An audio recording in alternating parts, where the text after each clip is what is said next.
A paz esteja convosco, bem-vindos ao 45º episódio do Credo em 5 minutos. Começámos por ver a Igreja Una e hoje vamos ver a Igreja Santa. A Igreja é santa. Como é que nós podemos afirmar isto? Olhando para a vida da Igreja, para a história da Igreja, nós vemos uma mistura de luz e de sombras. E temos de explicar como é que a Igreja é santa. A Igreja é santa, em primeiro lugar, porque o seu autor, quem a criou, é o próprio Deus. A Igreja é santa porque Jesus Cristo se entregou na cruz, até à morte, para santificar a Igreja, tornando-a também santificadora. A Igreja é santa porque o Espírito Santo é quem age através das suas ações, dos sacramentos, e realiza a obra da salvação e da santificação. A Igreja é santa também quanto aos meios, precisamente os sacramentos, a palavra, a liturgia, portanto, são sinais e instrumentos de santidade, através dos quais o próprio Deus atua, salva, santifica.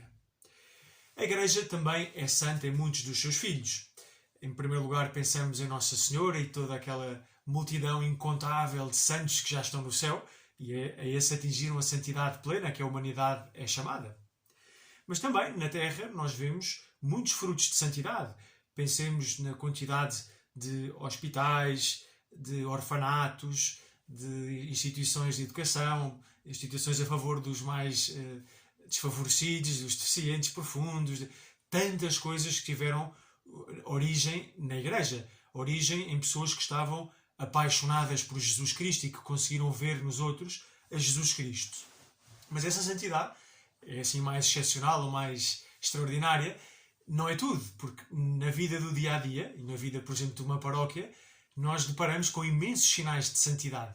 É a santidade, como diz o Santo Padre, da porta ao lado. Eu lembro-me, por exemplo, uma história pequena de dois amigos que pertenciam a esta paróquia. Um deles tinha uma deficiência relativamente grave e não tinha família. E este outro amigo, que era saudável, já com 80 e tal anos, mas desde há mais de 40 anos que cuidava dele, tratava dele como se fosse um irmão, como se fosse um filho, e a alegria daquele homem do saudável era cuidar deste que não tinha saúde.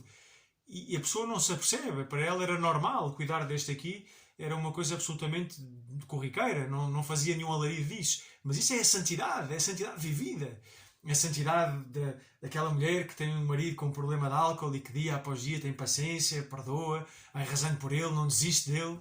É a santidade daquele marido que tem uma situação complicada de família, mas continua a lutar para levar a família adiante. São sinais, imensos sinais de santidade. Há muita santidade na Igreja. Ao mesmo tempo, e temos de o admitir, existem também muitos sinais de pecado. Então podemos dizer, não que a Igreja é pecadora, porque na sua essência não é, mas que a Igreja inclui no seu seio, nesta terra, muitos pecadores. O primeiro dos quais é aquele que agora vos está a falar. Nós todos, católicos, por mais que nos esforcemos e que queiramos ser pessoas íntegras e bondosas e que seguem passo a passo a vida de Jesus, pois temos muitos pecados e fazemos muitas coisas que ofendem a Deus. E para não falar da quantidade de católicos que nem quer saber, não é? Católico só de nome, faz parte da Igreja nominalmente, recebeu o batismo, mas na prática não tem qualquer empenho a viver a vida cristã. Portanto, tudo isso junto são os pecados da Igreja. Não é da Igreja como instituição, muito menos como instituição divina. É a Igreja nos seus membros, que somos nós. Portanto, todos os pecados que são atribuídos à Igreja, diz, a Igreja fez isto mal, na verdade devem ser atribuídos aos seus membros. E cada um tem uma responsabilidade própria e da qual deve dar contas diante de Deus. Por último, a Igreja é também católica. Católica quer dizer universal. A Igreja comunica, anuncia a integridade e a totalidade da fé.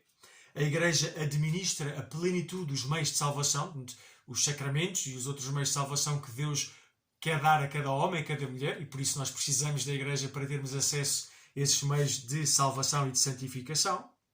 A Igreja é enviada a todos os povos e é chamada a chamar a si, no fundo a chamar a Cristo, todos os povos.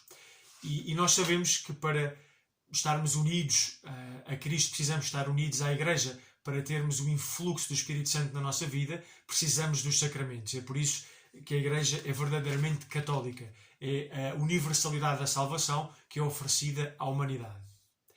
Abençoe-vos Deus Todo-Poderoso, Pai, Filho e Espírito Santo. Tenham um ótimo dia.